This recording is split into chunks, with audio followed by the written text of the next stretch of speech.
Thank you. Hi, everybody. No. Hi, everybody.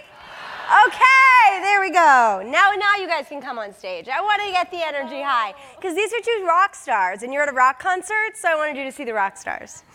So my name, as you heard, is Rachel Gerrol, and I lead NEXUS. NEXUS is an international network of next-generation philanthropists, impact investors, and social entrepreneurs.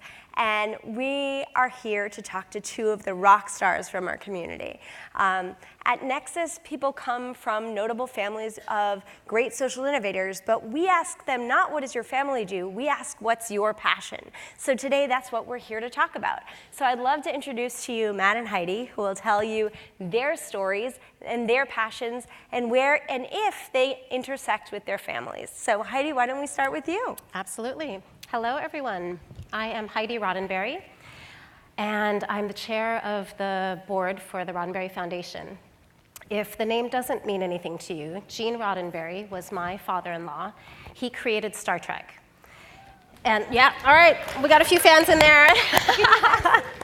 Thank you. So in 2011, his son, Rod, and I started the Roddenberry Foundation. And that really helped us. There's 50 years of Star Trek out there, right? And the canon that is within Star Trek is what we call the Roddenberry philosophy. It's one of diversity and of inclusion. It's about a better future and that we can get there together. And that was the impetus behind the foundation. We have this amazing opportunity to have a foundation put money where the causes are so that we can make that future a reality. And that's where we are today. Amazing. And Matt, tell us about your passion. Yeah, so I am super jazzed about using technology to empower kids, which is something a lot of people talk about.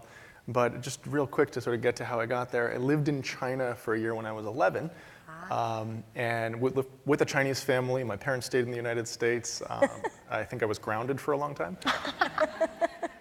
That's what they told your brothers. Yeah, exactly, and me.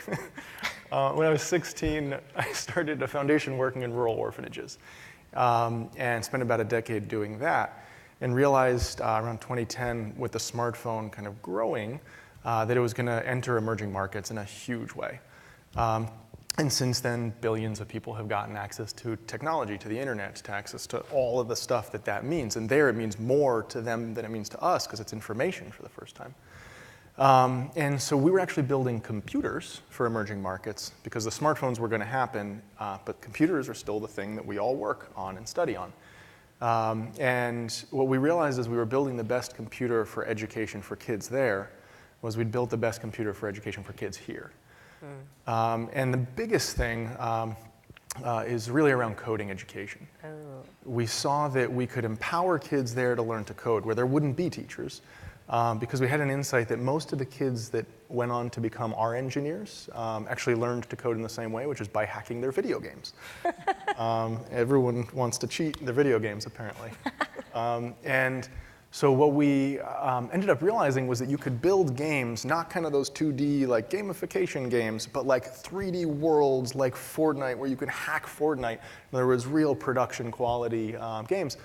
And so right now we're doing a whole bunch of initiatives around coding education in the US. And the best thing about it is you can go all the way from the wealthiest family in the world, because this is really, I believe, the best product out there. And that little girl, 3 hours away from Udaipur in India that sticks in my head, clamoring for that little computer, she too can have it. So everyone in the world can have sort of digital agency and digital literacy. Amazing. The opportunities you're unleashing are just incredible. So as we look to the future and thinking about how we can be a borderless world and how technology can help us, we can think about innovation. Heidi, tell us what are some of, I'm going to ask you too, Matt, so listen. So what are some of your fears and concerns? What do you see as we look to the future? And where do those fears and concerns often also give us opportunities? And what are you doing through the foundation to create opportunities?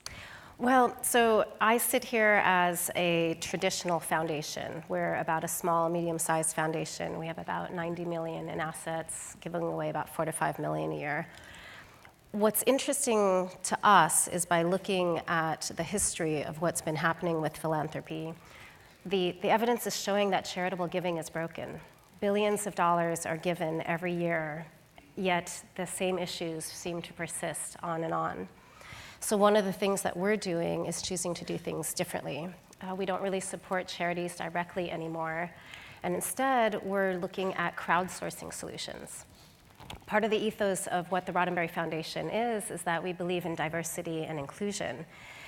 Any space mission, we only got to space by having thousands of people working together. And I think that that's a brilliant example of showing that we really can do amazing things when we do it all together. So what we're doing at the foundation with crowdsourcing solutions, the idea is that we also feel that innovation right now is kind of stuck in a white ivory tower. So by crowdsourcing, we're giving anyone a chance out in the world that is a garage tinkerer, that has some clever idea. Anybody that has an idea that can have impact and that can scale, we'll give you that first chance. And so we're essentially running a venture philanthropy model where we're almost acting like VCs, yet we have a very marketably different outcome, right? We're willing to take on risk because we're not looking for a return necessarily. So that's how we've embedded the Star Trek philosophy of diversity inclusion and attempting to give people a chance all over the world. And through what you're describing, the Catalyst Fund, what are the sizes of the grants that you're giving? It's really a small grants program. It's under 15,000. What's interesting is our brand has a global reach, and so we found that most of the applicants are coming outside of the U.S. And 15,000 U.S. is actually a pretty sizable amount to launch businesses around the world. So it's kind of interesting. So all the garage tinkerers, like you said, everywhere in the world, what is it they say? That talent is universally distributed, but opportunity is not. And you are making sure that there are opportunities. Yeah, we're doing our best. So thank you. And Matt, what do you see as the future of work, the future of autonomous vehicles and thinking and AI, and what are you doing to try to address it as opportunities? One of them actually is what you just mentioned, which is we have a dozen game studios around the world that for $15,000 will build amazing games. Right. So you really have, I think one of the things is the democratization of these things, and so I'm so with you on that. I think you mentioned before, what am I scared about? I think I'm scared about two things. One is the internet's a scary place. That's especially true for kids. And then the second is the games that kids play, the things that kids do are so mindless, especially as you have these tablets and they're kind of like this and you see kids for hours. Just this morning I was playing some games, kind of testing out these kids' game. I think it was called Crowd Rush or something like that. One of those absolutely addictive games, and every level you beat, you get another cheap kids' games. And I'm sitting there and I'm like, I am addicted to this. And I got a headache by the time I landed. And this is what our kids are spending their lives on. So they're consumers, not creators. And what are we doing about that? The first is kind of we stumbled our way into, which is that in emerging markets, we had to solve for internet connectivity, because where there's no internet, you're not going to have basically a useful computer. And what we did was we sort of built an offline or asynchronous internet. In other words, all the stuff's inside of it, and it uploads regularly. And when I first told a parent about that here, they said, "You mean my kids don't need internet? That's great. I can turn it off, and they'll be safe." And so that's kind of the first thing that we're doing about it. The second is that until kids become creators, they will be consumers. One way we like to put it is that we want our kids to shape their technology rather than be shaped by it. And that's what coding is. And if there's anything that kids want to create more than anything, it's games. And so that's where we're starting, is basically make it so that you can build games, make it so that you can hack games, make it so you can get behind the hood of games, make it so you can share those games, and you can play your friends' games, and hook them where they're at. I think kind of a quick last comment on games, because I'm writing what was supposed to be one blog post on what's broken with educational games, and it became 5. So I won't summarize it there, but traditional education games are broken because they are focused on education, and it doesn't matter how many badges and points you put on something that's boring, it's still going to be boring. So you got to build something that's actually going to hook kids, and that's one of the things we're trying to do. Got it. Well, we're going to come back to that. So Heidi, last year you actually launched a climate prize. A prize from a foundation is a new type of philanthropy. But why climate, and what was the data that went behind that? Because when you think of the Star Trek legacy, you don't necessarily think of climate. And so I'd love to hear about the data and the philosophy behind that. Well, Star Trek 4, what did we have to save? The whales. So, I mean, we still have that too, but anyways. I have to go Thank you. Netflix. I heard that. Yeah. So we're crowdsourcing solutions to democratize innovation, and then the other thing that we implement is prize philanthropy. That's a tool that we've chosen to use when we feel that it's important to have innovation in a specific area. So we put the prize purse out there. We put $1 million towards climate. What motivated us is the state of the planet. So I suppose that goes back to your first question about what scares me. I imagine this is a pretty savvy audience, that you're all aware of the IPCC report that's out, how devastating the world is. We chose to put a prize towards climate because just previous to that report, Project Drawdown was published.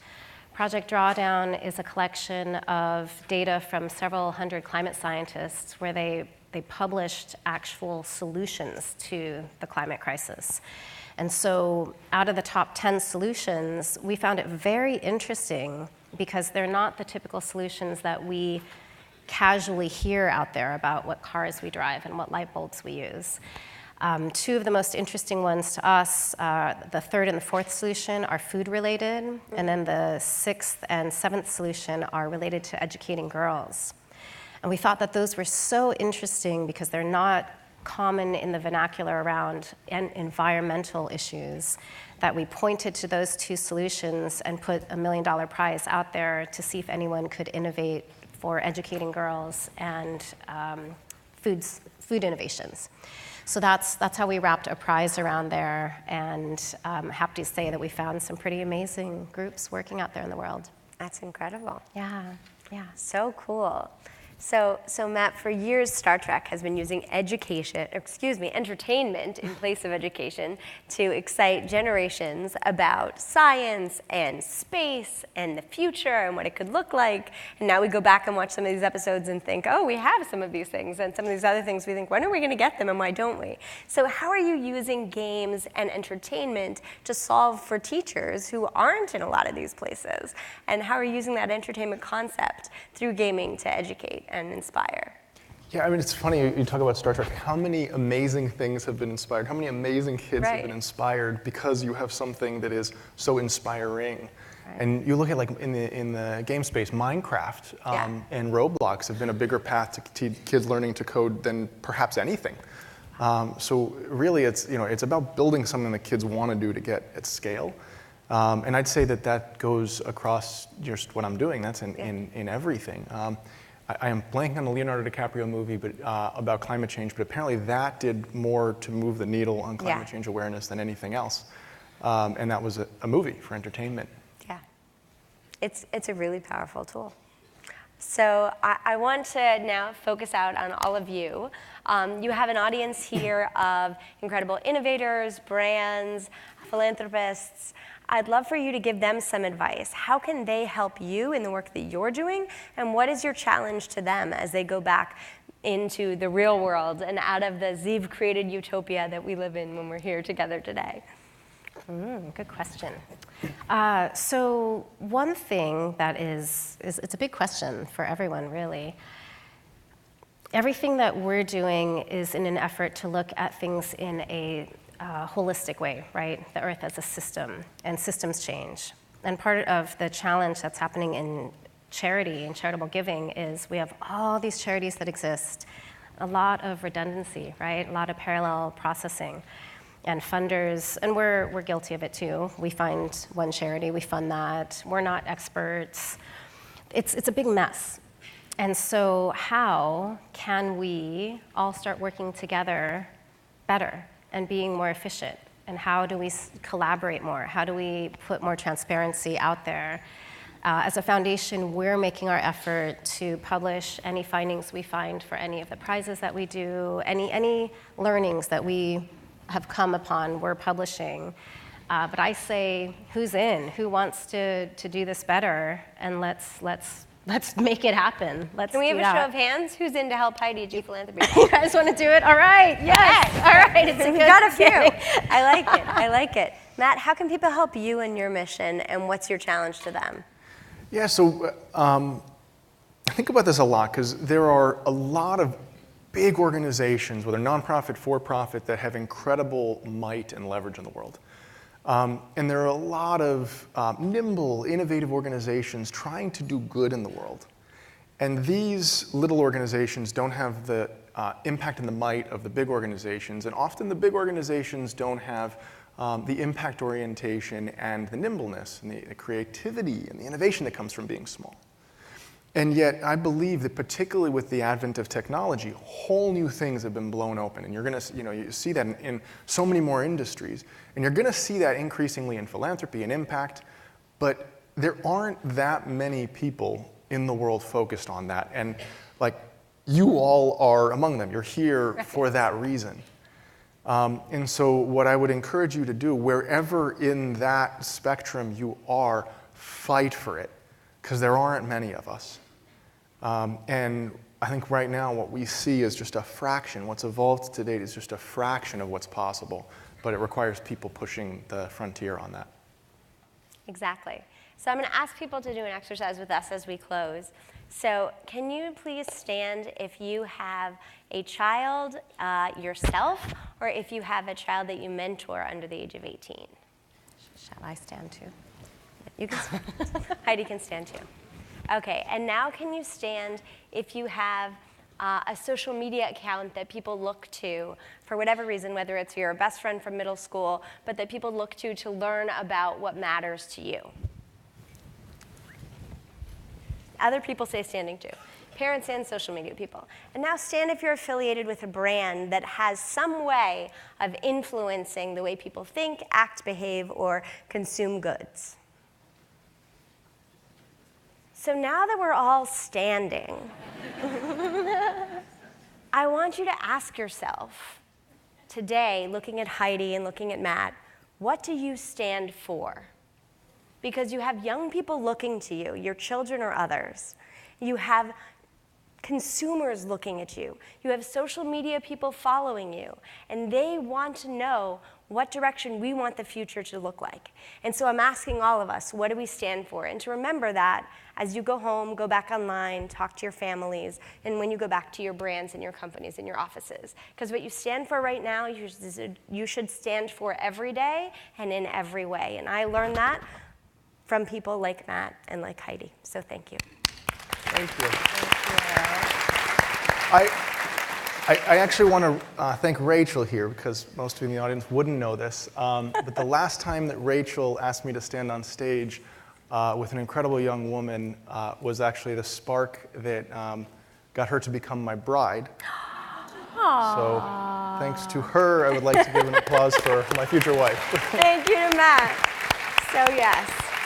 So you never know what happens when you accept a speaking engagement. And congratulations, and congratulations to Matt and his fiance. Thank you. Congrats. Bye, everyone.